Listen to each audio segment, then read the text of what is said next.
Good morning. Good morning. Letting a whole bunch of people in the room, so bear with me.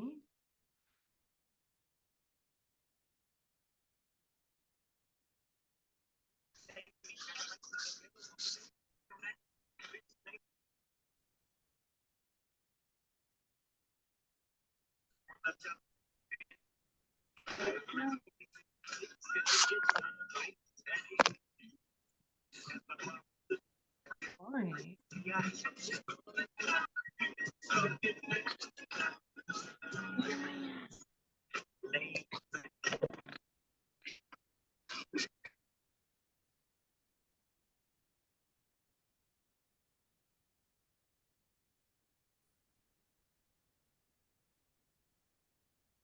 We're going to get started in just 1 second here, y'all.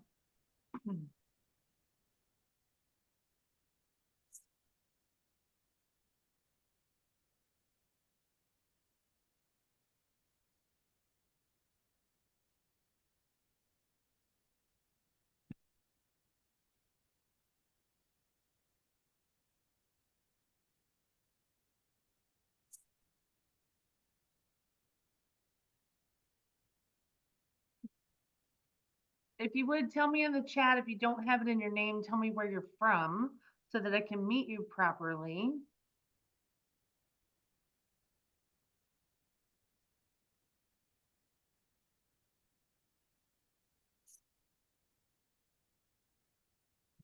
I've been to Aurora, Colorado, actually, Janine. I like Colorado. I like Aurora too. Good morning to McKinney, Texas, North Dallas. Awesome. Nice to meet you guys. Thanks for being here. Let me finish this last thing to get ready here and we'll get started.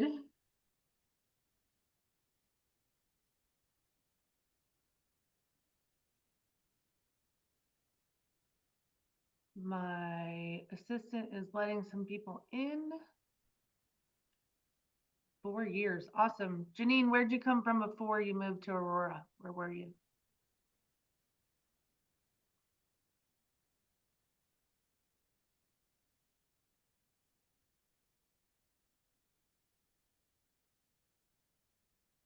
Okay, Connecticut. Awesome.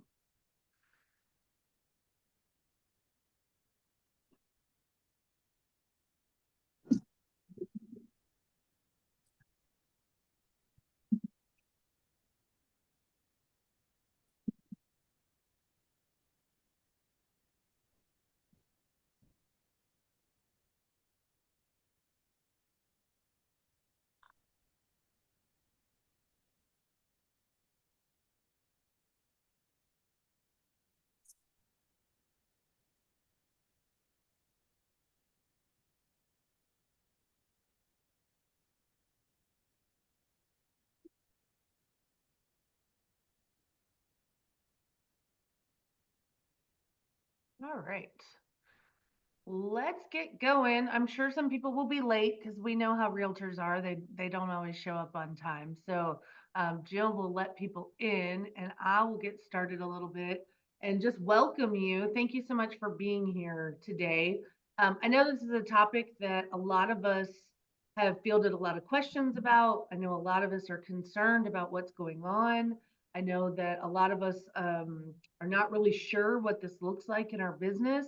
And so I just wanted my bird clock, sorry. I just wanted grandma's bird clock. I wanted to just kind of help give you guys some really helpful practical advice about how we're going to move forward with this and my advice about how to navigate a buyer broker agreement to begin with. If you don't know me and you don't know who I am, my name is Laura Dahl. I've been in real estate for 25 years. I have sold in 4 states, Virginia, South Carolina, Tennessee, and now North Carolina. And I have owned 2 brokerages in my career. And so I know that this is the number one thing that a lot of agents struggle with. Their biggest concern is consistency and commission. But a lot of the big issues that agents have is, when do I present the buyer broker agreement? How do I present it? How do I fight for my money? what my fee is. And now with this lawsuit, we have now more than ever a demand for transparency. We have a demand for how we explain this document.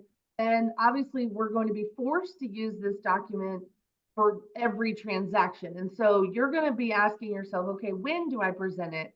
How do I present it? And then what do I do about my fee? And so I want to talk a little bit about that. Before we get started, I want to tell you we're not going to discuss commission rates. We're not going to talk percentages. We're not going to talk what I charge versus what you charge. That is not what we're talking about here.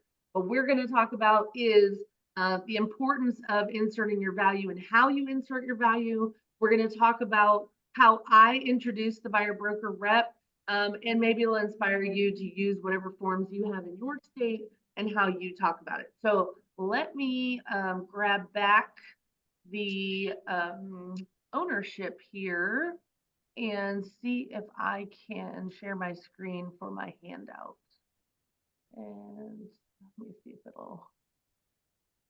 Jill, can you give me back controls real quick, sweets?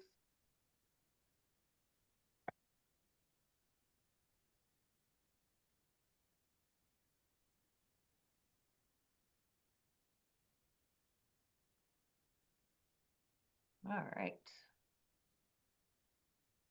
So let me go here real quick. Sorry, y'all. Good. All right. All right, here we go. I will download this. Jill, can you go into my Google Docs and grab the link for this and put it in the chat for me if you don't mind? Thank you so much for being here to help me out with that. All right, let's talk about first and foremost for me. I start with talking about what they've heard and what they know. So I will ask, talk to me a little bit about what you've heard about this lawsuit. Tell me what you know about it, because there's a lot of misinformation out there. There's a lot of confusion among both consumers and agents. And so I want to get right to the nitty gritty, and I want to start the conversation with, what do you know? What have you heard? And so I won't be able to answer their concerns or address their concerns unless I know. I think my buddy Chris Rain says you can't prescribe without knowing what the pain is or what the problem is. And so I like to ask, like, tell me what you've heard about it, tell me what you know, and then let me dispel the myths. Let me help explain to you what you need to know.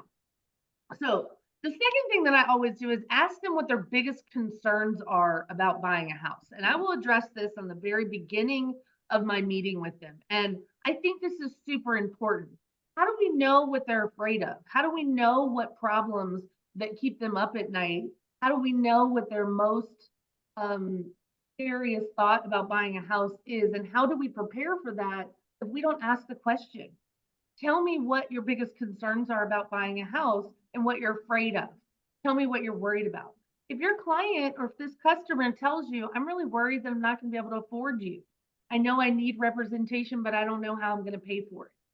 If that's the case, then we want to make sure that we're addressing what their concerns are. We want to make sure that we are acknowledging how they feel and being aware of how they feel so that we're better equipped to help them. And so don't be afraid to ask your clients, what are you afraid of? I love to ask this on the seller side too, when I'm taking a listing. Tell me what you're afraid of. And a lot of times they'll tell me, I'm afraid it won't sell in the right amount of time, or I'm afraid that I'm going to get beat up on my inspection, or things like that. Well, when you know what their pain is, when you know what their concerns are, you are better equipped to help navigate that and maybe put some solution in place that can help prevent their biggest fear from happening.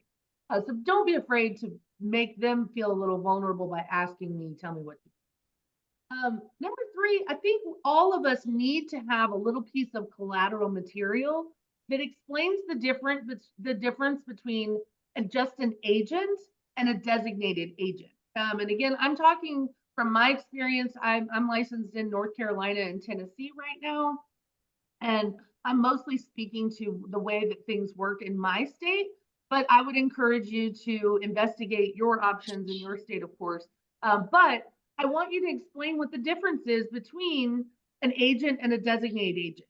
If you're with me in the state of Tennessee, you're going to have your buyer's rep agreement. You're going to have a home you're going to have a buyer working with a real estate professional brochure.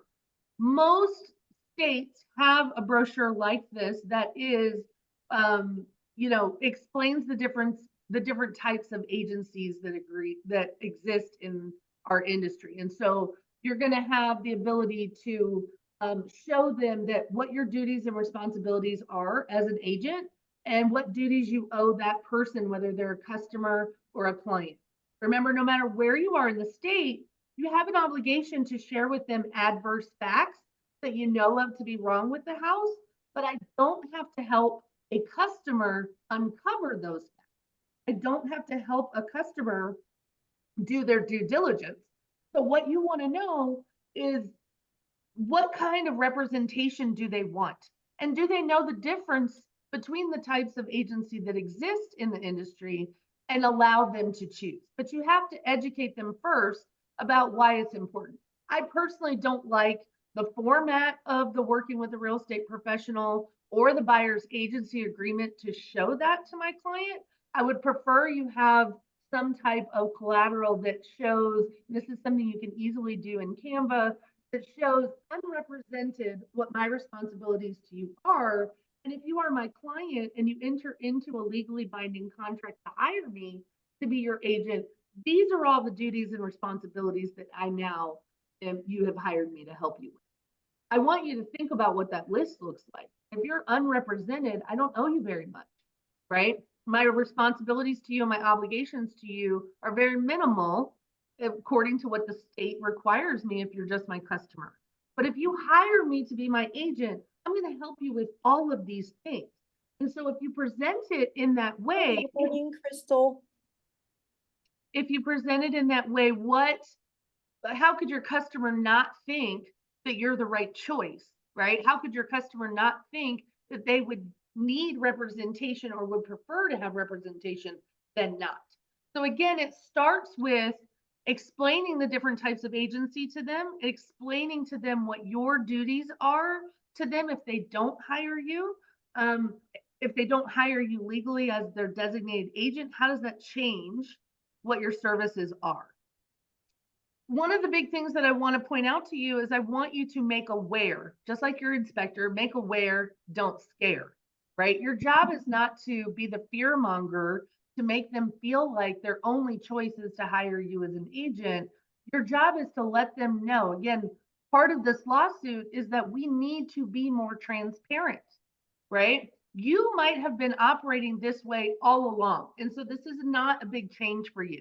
It's not a big change for me in my business. I've been operating with a buyer's rep for 20 some years, and very, very rarely do I enter into an agreement with a client that is not a long-term designated agency agreement.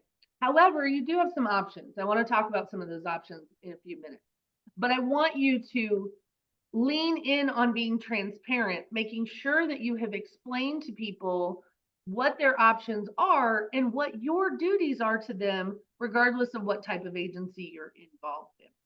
The other thing that I want you to know is that your consumers don't know the difference between these things. They don't know that, you've got options of that you could just hire me for short-term period, or that you can hire me for an address only, or you can hire me for a weekend if I choose to allow you to do that. But you're going to get to make some very important decisions in your business that you can decide for yourself what you want that. So let's talk about the working with a real estate professional document first. And again, I realize you guys are not all in the state of Tennessee, and that's okay. I want to make sure that I am just using this as an example for you. And I don't have the gallery on where I can see all your faces. So I will encourage you, if you have something you want to interrupt me with, please put it in the chat. Jill is moderating for me, so she will let me know if you've got something in there. But I can't see your faces. So if you're trying to get my attention, I'm just talking. But I do want this to be interactive for you. If I get to something that you want to comment on or you want to ask a question about, please stop me so that I can do that. So my process a little bit is, oh, and by the way, there is a podcast out there in the world. If you will search Broker Bites podcast, there's an episode I recorded a few years ago about the importance of a buyer broker consultation and why you should never skip that step in your business. If you're just looking for some more information and more tidbits about how to do this and what kinds of things you need to include in your buyer representation presentation or consultation, there's a lot of great tips and hints for that. Maybe Jill can find the link for that episode for you and put it in the chat if she can. If not, you can always reach out to me and I'll get it to you later. So in the state of Tennessee, we have a brochure called Working with a Real Estate Professional. It is not required by every brokerage. It's not required by every broker in town. But what I love about it is, for me, it's an introduction to agency. Okay. And it basically will show them my duties to the client if they are just a customer, right, without hiring me. And you'll see that that whole top lines 1 through 22 are all about duties that I owe everyone, regardless of who I represent in the transaction. And that is how I explain it to my clients. Those are the words that I use. These are the duties that I owe everyone in this transaction, regardless of who I hire, or who hires me, or who I represent. If you scroll down, you get to, in addition to the above, the licensee also has these additional duties to the client if they have become an agent or a designated agent in our area. So they add on a little bit more responsibilities. There's also some responsibilities and some warnings in here in this particular document that just talks about the use of audio recording and video recordings. And again, your state is going to have different rules and regulations about that, but we want to make sure that, you know, you are talking about and warning your clients, the buyers, whether you represent them in an agency agreement or not, or whether or not you are just representing them as a customer, that that you want to make sure that you have talked about the dangers of talking in front of potential cameras. I had a client once that we, of course, had talked about video cameras being everywhere, and that in the state of Tennessee, you can also record audio. And my clients actually were really kind of ugly about the furnishings. They were ugly about the price. They were ugly about the smell in the house. They just felt very comfortable giving their opinion in the property. And the listing agent called me later and said, "Your client owes my client an apology." And so I laughed at that because, of course, they don't owe them an apology. But should they have said all the things that they did inside the house? No. And we want to protect our clients to make sure that they're not going to say anything that could harm their negotiations or hurt them in any way. And so just make sure we're reminding your clients to be cautious and careful about what they talk about. In this document as well, for the state of Tennessee, it has explanations of terms. And I'm sure your state has a very similar document, but it basically just defines all the different types of agency that we have. Are you a facilitator, which means you're not an agent for anybody? You're basically filling out the contract, but you don't represent anybody's interest. This is how it is in the state of Tennessee anyway. Are you an agent for the seller, an agent for the buyer? And what that means is that the company has hired them, hired you as the agent. A disclosed agent means that the company has the agency agreement and that broker is assigning you as the agent to work with that client. It is very important in today's climate too that you explain, and again, it depends on your state, but it's very important that you explain to your clients or customers that if they choose to be if they want you to be a designated agent and they end up not liking you, it's really up to the broker to decide if they're going to allow them to terminate this agreement or they will assign another agent to work with you. But you've hired the brokerage to represent you. So make sure that you understand, excuse me, the different types of agency that exist in your state, and that you can properly explain this document paragraph by paragraph in a way that makes sense to the client. Again, it just reminds them that I have to let them know about anything wrong with the property. And it also lets them know that I have to keep certain things confidential in my dealings with them. Anybody have any questions about this working with a real estate professional document that I might be able to answer real quick before I move on to the next? Thank you, Jill, for putting the link to that podcast that we talked about, and thank you for the link to the document. You're amazing. Um, all right, let's go back then if nobody has any questions about that. So let me talk about one other document that I use. And this is what I use as a soft introduction to an agency agreement. It is called a home buying partnership agreement. And this is in no way an agency agreement. This is not a legal form.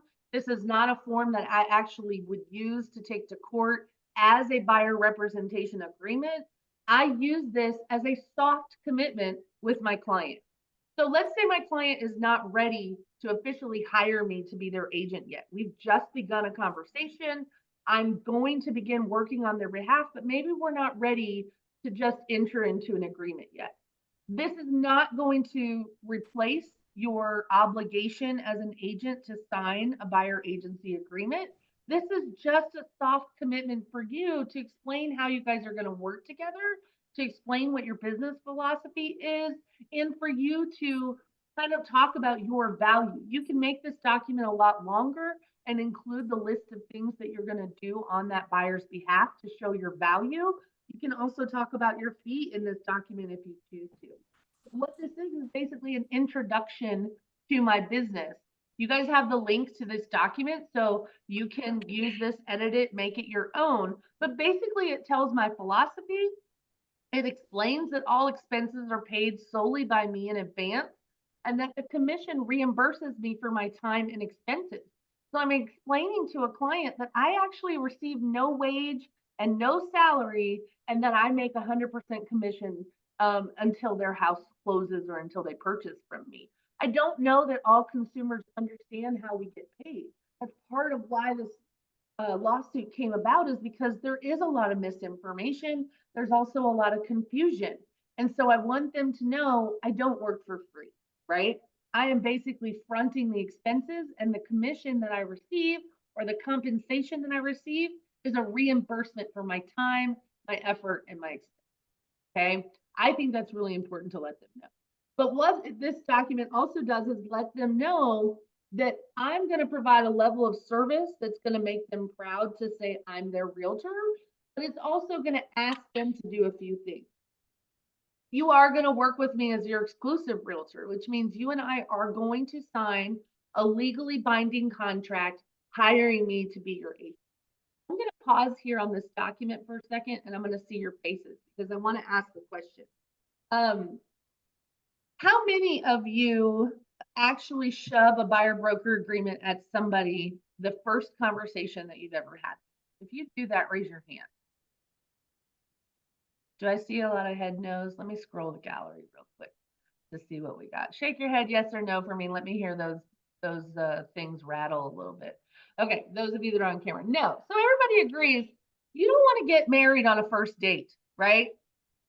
We're not doing that. We're going to woo people. We're going to charm them, right? When you want to date with somebody that you're interested in, you put on your best face and you show up the way that you want them to perceive you, and you build rapport and trust with them. And then over time, you're going to have a relationship that makes you feel comfortable asking them to go on another date or to get engaged or to get married. A lot of agents are shoving a contract at somebody the first time they meet them, which is a total turnoff, right? I don't know you. I don't even know if I like you. I don't even know if I want to work with you. And you're shoving a contract at me. So, one of the things that I want to advise you to do is start with that value. Start with what you bring to the table. Start with solving problems that people have.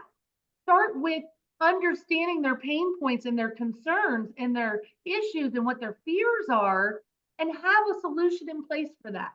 Have some way of explaining to them that I know you're scared. I want you to know you're in good hands. Lean in on your experience, lean in on your skill set, lean in on what you bring to the table that's different than other people. It is only then and after then can you then say, do you want to hire me to be your agent? Have I shown you enough to feel comfortable hiring me to be your agent? But if you are the type of agent that answers the phone about 123 Main Street and you say, hey, I'll be happy to show you that, but I have to send you a buyer agency agreement to get you to sign before I can show it to you, I think you've already lost. You're shoving a contract at somebody that doesn't know you, hasn't met you, and doesn't know anything about you. The way that this should work is that the first substantive conversation about real estate is where you introduce this agreement. I'll be happy to show you 123 Main Street. When we get there, I do need to talk to you about the different types of agency that exist and explain your options about hiring an agent. And I want to make sure that you understand what your choices are before we get too far into a house, right? Could I show them a house and then talk about that at the house? Yes. Do I need to email it to them and have them sign it before I agree to show it? No, but that is also your choice that you get to make. But I want to make sure that you are very aware that that's not how consumers operate. You don't shove contracts at somebody before that they even know if they like you or want to work with you. And before I shove a contract at you, I want you to understand what it's going to be like to work with me. I want you to know what I bring to the table and what value that is, because if you choose me, you're not choosing someone else. And so in order to make that informed decision, I have to take time to educate you. Okay. So don't just shove a contract at somebody without building rapport first, building trust first, talking them through it on the phone, making sure that you've sent the document to them in advance. Start with the home partnership agreement, right? I'm going to send this to you before our appointment at 123 Main Street, just so you understand a little bit about how I work. And then I'm also going to share with you a copy of the agency agreement and make sure that you are familiar with it so that you have seen it before, right? And then we're going to talk about and answer your questions in terms of what you need to know about hiring. Okay. Does that make sense to everybody? Yeah. Shake your head up and down if it does. That works great for me. Okay. Um, all right, I'm going to let Jill hopefully take care of some of your comments. But again, if you're in a different state, I don't know where some of these forms are for you. But what this does is it's just a soft, I'm also going to basically tell them what I expect. You're going to work with me exclusively. You are going to seek a pre-approval from a lender. So I'm not waiting until you go under contract to know whether or not you qualify for a home. You're going to contact me about any property that you see that you have questions about. That includes for sale by owners and new construction builder property. I don't want you going on new construction sites without me, and this is for your protection. I also don't want you to go to new construction sites with just my business card, because sometimes that's not enough. There are some builders that won't allow me to represent you if you've stepped foot on that property without me. So I need you to communicate with me what you're interested in so that I can make sure I properly advise you. But please don't engage with other people, and that's for your protection, right? And I might circle back around to what some of their fears were. I'm afraid I might make a bad choice. I'm afraid that I might get taken advantage of. Well, that's something I can help avoid, right? If you visit open houses, I want you to tell the host that you're working with me. Definitely give them my card. Definitely let them know that you already have an agent. So let me ask that question real quick, because a lot of you do host open houses. And this is where I'm going to allow you real quick to unmute yourself so that I can get a feel for what the answer is. When you are hosting an open house, how do you ask someone if they're already working with an agent? What is your method for asking that question? You can either put it in the chat or you can answer it live.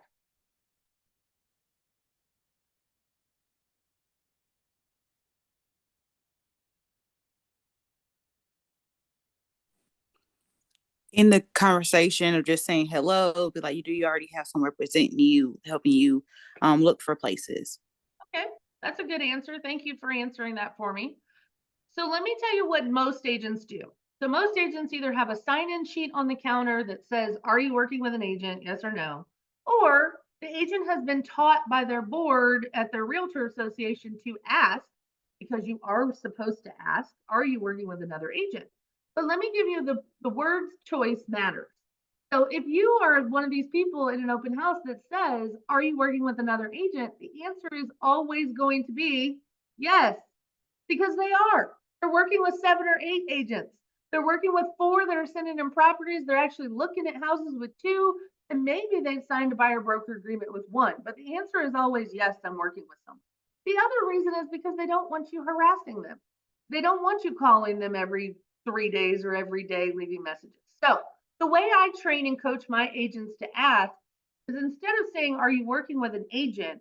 I want you to ask a very specific question, which is, have you entered into a contract hiring someone to be your agent yet? That's a very different question, right? Because if they are receiving listings from 5 other agents, the reality is that they're receiving houses, but they haven't hired someone legally yet, right? And in many instances, when someone answers me and says, no, I haven't, I do have some people that are sending me houses, or I've looked at a few houses with some agents. What that means is that the door is open for me. If they choose to work with me, they still can. But if I just ask the question, do you have an agent representing you? The answer is going to be yes. And they're going to tell you yes. And then your follow up is going to be very minimal because you already know they have an agent. But maybe they haven't hired someone yet. Maybe they haven't signed a contract with someone yet. So change the way you ask that question, change it in a way that allows you to insert your value and allows you to demonstrate what you bring to the table. And potentially you might be able to pick that client up and make them an actual client so that they can answer that question. Yes, I have legally hired. Bart said, setting an appointment to show a house, we are working for the seller up to when the consumer wants to hire us to represent them. So the whole buyer agreement to show a house seems odd. So Bart, I don't disagree with you that if you don't have someone that's hired you yet, you don't actually represent the buyer in that instance. But what we want to do is get in the habit of actually having these conversations before you show the house. If they want to go see 123 Main Street, we want to talk about what our duties and obligations are to them prior to going inside the house, if we can, right? Which means you need to have a consultation appointment before you go see 123 Main Street. You can jump on a Zoom call, you can jump on a FaceTime call. You can just say, we have some important business that we have to cover before we ever go look at this house. And the reason that we have to cover that is because I have responsibilities that I am required to do regardless of who I represent, and I need you to know that. Versus if you hire me, I have some additional jobs that I have to do. I have more work that I have to do on your behalf. What we want to do is arm the client, the customer, with the opportunity to decide for themselves what kind of representation do they want. Do they want my full service, or do they want the limited service that is only required by law? Most consumers are going to opt for the full service, right? They want their they want protection. They want someone looking out on their behalf. They want someone that they can lean on to ask questions, especially if they're first time home buyers. So one of the things that I want you to do is focus on changing your perspective about why you need this. You don't need this just because the state says you do. You need this so that you know what you should be doing, how much work you should be giving, and how much energy and effort you should be putting in. Okay. The other thing I'm going to tell you is that the part of the reason that this lawsuit came about is because so many agents were just shoving an agency agreement at the back of an offer, kind of snuck in there as a piece of paper. Oh, by the way, I'm going to send you all the docs to write this offer. And don't worry about that last part. I just have to have that for my office. I've heard agents say it, which is garbage, right? Be transparent. Explain to them their options, that they don't have to hire you to be their exclusive agent. But if they want protections, if they want my help and assistance in uncovering things that could be a problem for them, they were going to want to hire me, right? If they want me exclusively working on their behalf, if they want the bulk of my priority time, they need to hire me. So we're going to talk about that too. How much time are you willing to give somebody that is not willing to commit to you? That is also why I use the home buying partnership agreement, right? It's not a legally binding document, but what it is a soft commitment. If they are not afraid to sign that, why would they be afraid to sign a buyer's agency agreement with me, right? What I'm getting is a soft commitment from them so that I know that they are on board, that they're on the same page with me, and that they understand how we're going to work together, right? What I tell my clients too is that if you don't hire me as your exclusive agent and you're not ready to sign a buyer broker agreement, I understand. Maybe we need a little bit more time together for you to decide that I'm the right hire for you and the right fit. But one of the things I need to warn you about is I have a limited amount of time in my day. And I only have so much time allotted for client appointments. And if you're not one of my clients, then unfortunately, you're going to get the crumbs of my time that's left over. And I might not say it that way, but I might say it in a way that says my clients who hire me exclusively get the bulk of my priority time, which means if you see a house that you love and you want to get into today, if you're not one of my clients, I might not be able to get to you until tomorrow. I might not be able to get to you until later this evening. And by then, that house might be gone, right? So there's some advantages in hiring me as your exclusive agent.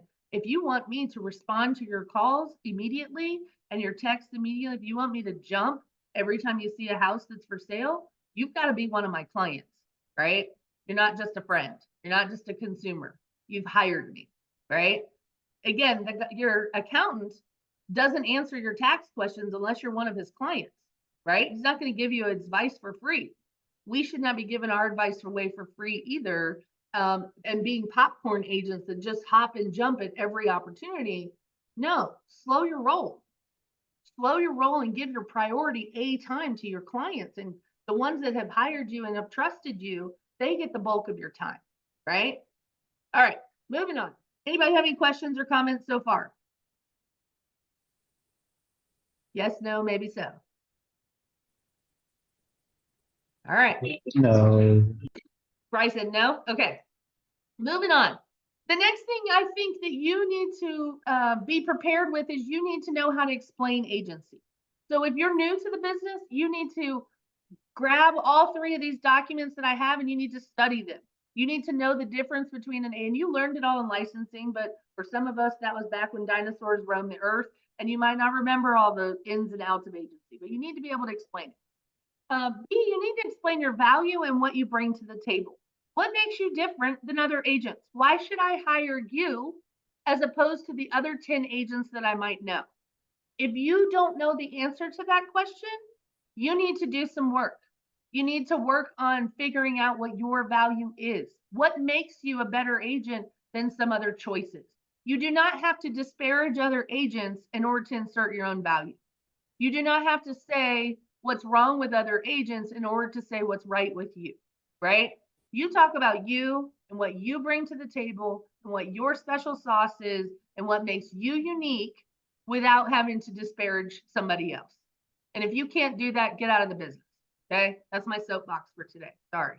But you need to know very good, you need to be very in tune with what you bring and what your skill set is. You need to be able to articulate that and explain that to people in a way that is not bragging and beating my chest.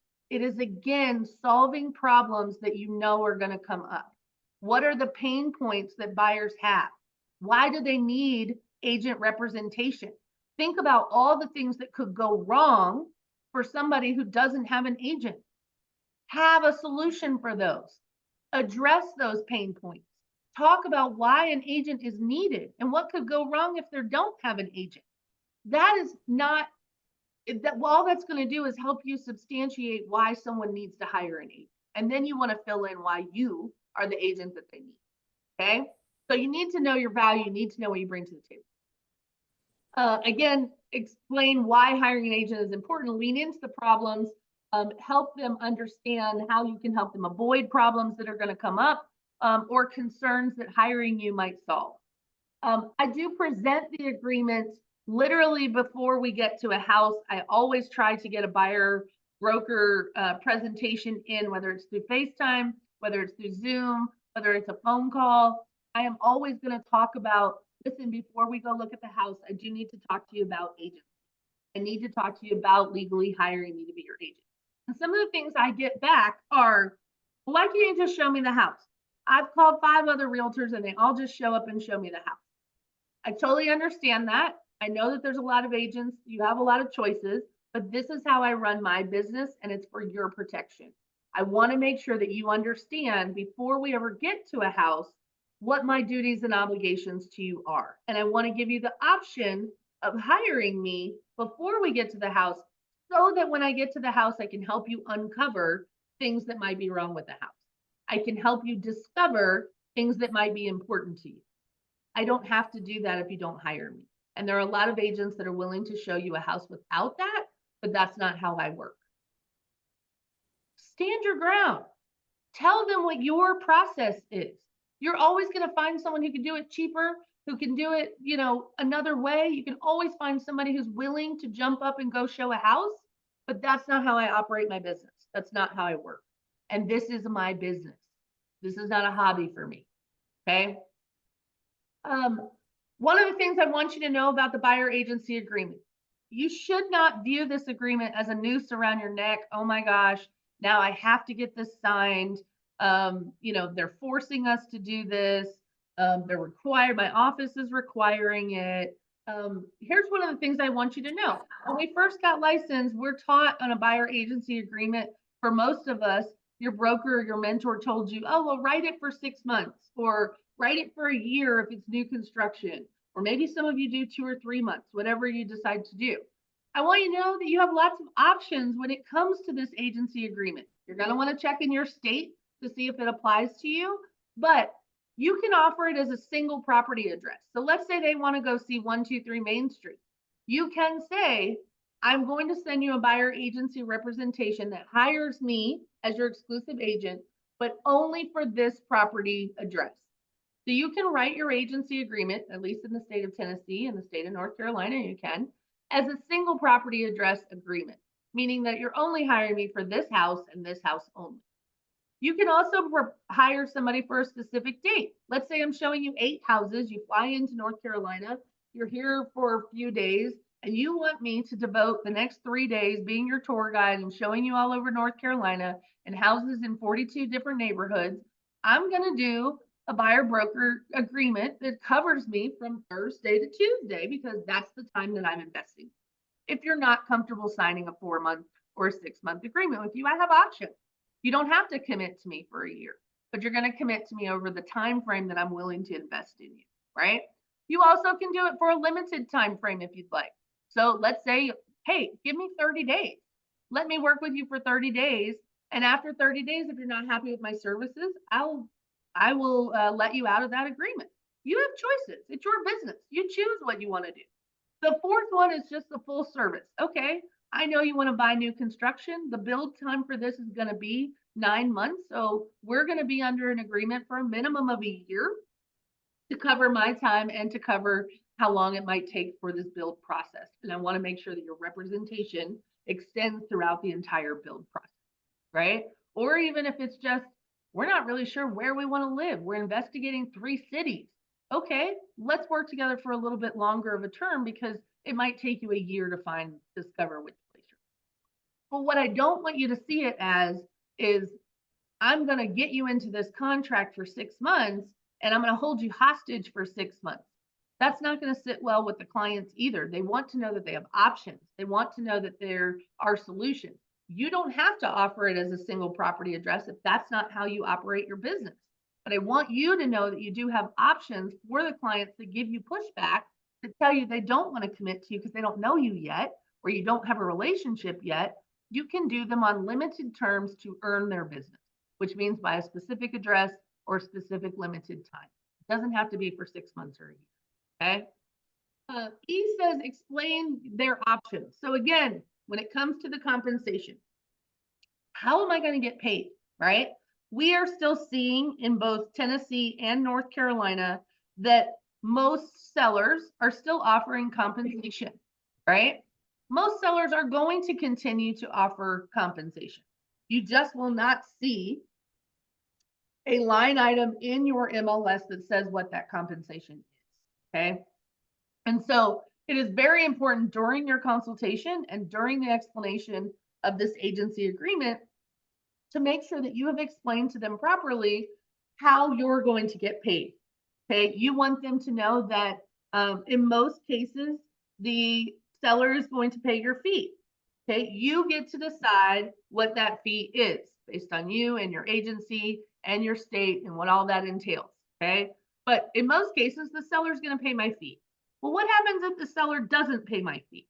Then you want them to know that you have options as well of what can I do to get my fee paid? I'm going to send Jill a screenshot real quick that I want her to post in the group for y'all.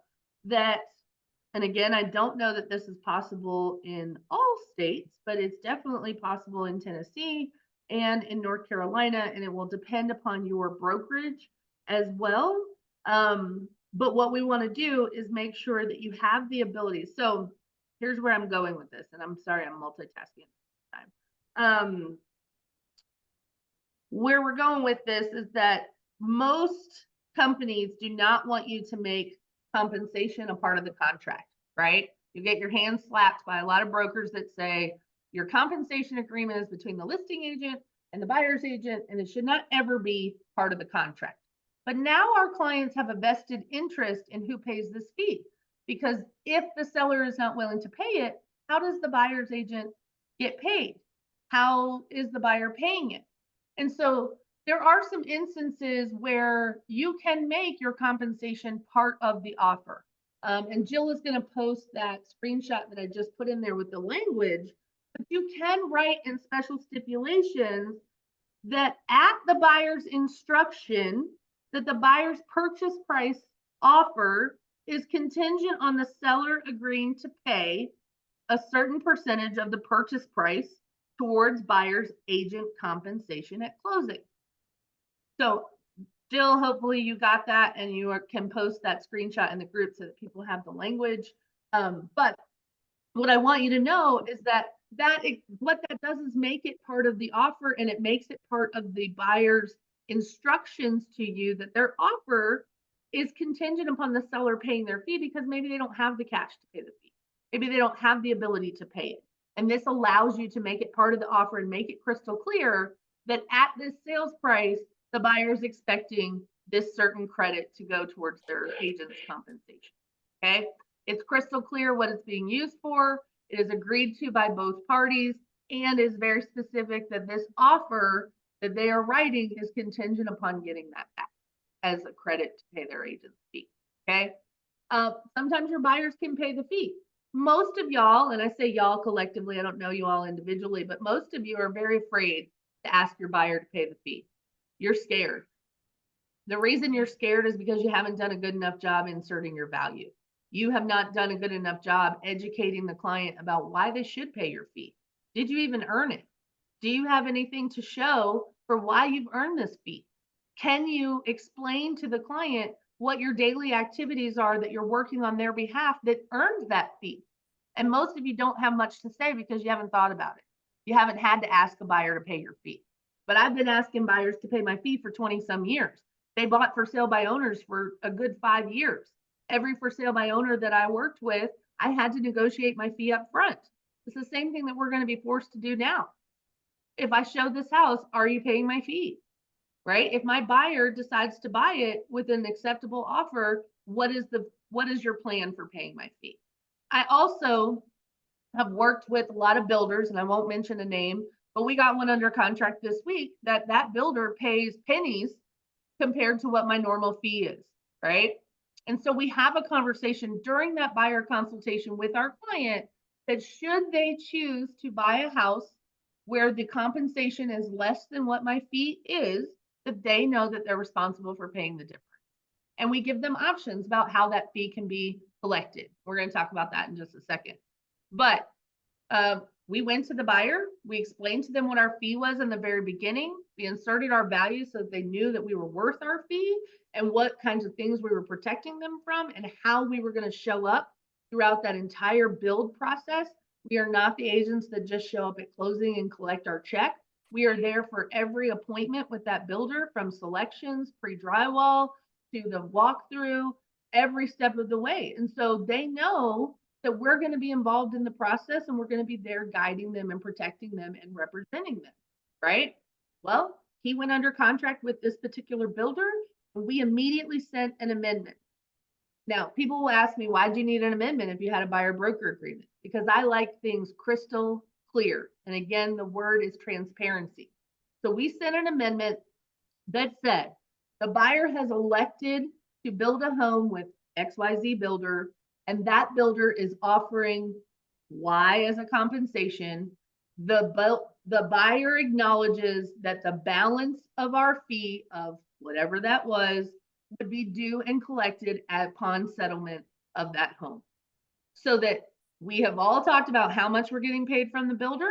We have all acknowledged that our fee is more than what the builder offered, and that the buyer is responsible for paying it, and it's going to be on the settlement statement. Now, that amendment will go to the title company or your attorney, and they will then put that on the settlement statement. The lender knows that they're paying it, the builder knows that they're only paying a certain amount, and it is crystal clear to everyone involved, 100% transparent. We are getting paid the difference in our fee without any questions.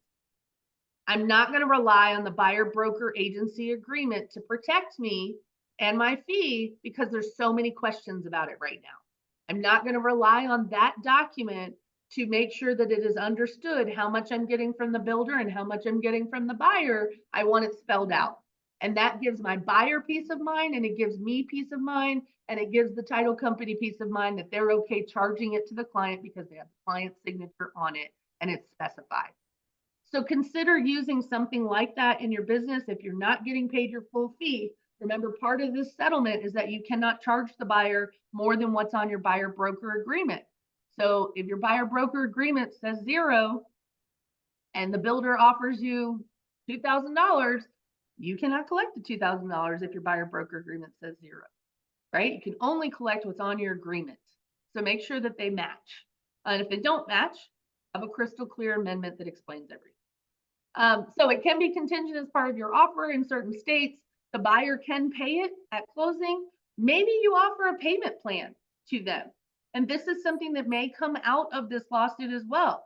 I know that you're responsible for the difference. You've opted to choose to buy with this builder who's only paying me a portion of my fee. We'll set up a payment plan over the next 6 months, and you can pay this amount over the next 6 months to me. That's your discretion and your choice as a business owner, how you collect your fee. I would encourage you to do a promissory note at that time and make sure that it's signed and notarized so that you have legal protection if you choose to do a payment plan. But it's an option. We might also see financing from a lender where they allow the buyer to roll it in to the loan and not call it considered contribution. You may see things like that. You will also see some third-party companies that might jump in that allow a borrower to finance it through a third-party lender to pay you at closing. It will all depend on what shakes out of this tree and what your brokerages decide and how you decide you want to operate your business. I want to wrap up with a couple best practices. Number one, you got to practice. People record me anytime I train brand new agents. They record me presenting the documents because there's a way that I explain them and a certain language that I use. After 25 years of practicing, I know what to say when I get to certain paragraphs. I know how to present the document to my client. And so the best way that I can tell you to prepare is to practice it. Practice summarizing the paragraphs on the buyer agency agreement. Practice summarizing the paragraphs of your purchase and sale agreement so that you know it like the front and back of your hand, and the words just flow out of your mouth naturally because this is what you do every day. If you only wrote 3 contracts a year and you don't ever practice it, you're going to stumble over presenting these paragraphs to people. You're going to stumble over making sure that, they understand what they're signing, right? Brenda, I'll get to your question in just 1 second, hon. But number 2, I want you to practice on what you be good at. Number 2, I want you to be transparent. The more transparent you can be with your clients, the more they're going to trust you, right? You build trust and rapport through transparency.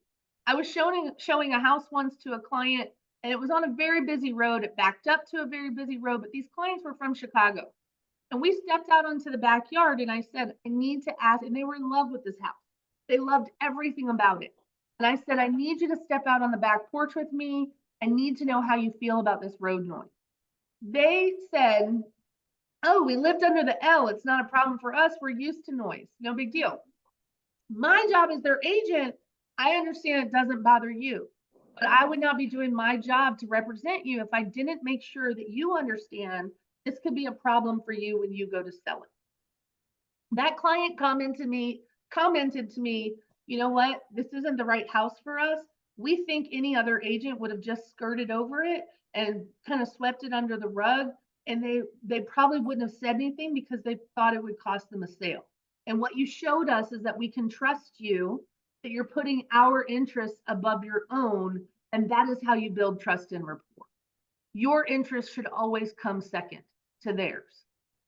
Um, Number three, your point of view affects their reaction to it. Again, if I go into getting this agreement signed by saying my office makes me, the law says I have to now, if you go into it like that, it's going to feel forced on them and it's going to feel like a noose around their neck.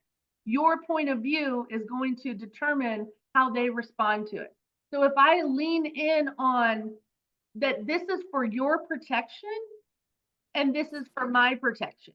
It protects my work. Remember, I'm putting out the energy, the effort, the work, the expenses, and you're going to reimburse me when you buy a house. If I'm willing to do that, it's for my protection too, to make sure that I get paid. But it's also to make sure that you know when you hire me that you're getting all these other services, not just the minimums that the state requires me to give everybody, right? It's for your protection. I want you to look at it like it's not a noose, like it's not scary. And I want you to make sure that they know they have options and you have options. Your job is to present the options and make sure that they understand the choices that they have before. I want you to decide what your non-negotiables are. What is your minimum fee that you're willing to accept? Because that is going to determine how you navigate what happens when your fee is not the full amount, right? How much time are you willing to give a client without an agreement in place? How many houses are you willing to show them before they change the law or the rule, right? So I want you to think about how much time you're willing to invest in somebody, how many houses you're willing to show, or how much conversation you're going to have with somebody without introducing the agreement. And then I want you to decide what your process looks like. What does this look like from start to finish? When somebody calls you or when a lead comes in, what's your first step? Do you immediately get them on the phone and try to talk about the buyer agency? Do you immediately send them a copy of it? Do you immediately say, hey, I'll show you this house, but when we get there, we have to talk about this? How do you present it? You all get to choose and decide what that looks like, but you are going to be less bitter and less upset when you decide for yourself what the minimum is that you're willing to accept and what you're going to do. Okay. Hang on, guys, 1 second for me. Let me get back to this question. It says, so if on an agreement you say 2.5% to be paid to the buyer and the seller is offering 3, you can collect that 0.5 from the seller. You cannot collect more than what's on your buyer agency agreement from the seller. Is part of the new lawsuit. So you need to make sure that you would have to amend your agreement to say 3% if you're trying to collect 3%. Okay. Any other questions that you have for me? I got somebody knocking on my door. So any questions I can answer for you guys? Did this help? Does it make you feel a little bit better about presenting the buyer agency agreement and how you might approach it? Shake your head, yes or no. Thanks for joining me today. I really appreciate you being here. Let me see what we got. Yes, thank you. Perfect. I am here every Thursday. Same time, same back channel. You will always see what the next topic is for the week. Feel free to jump in and show up anytime. And if you missed the recording today, just reach out to me and I'll be happy to send it to you. Thanks you guys so much for being here. Go out and sell something, be transparent, and just make sure you make some good decisions about your business and how you want it to operate, and then take your time to educate people about what that looks like. Okay? Y'all have a great day, okay?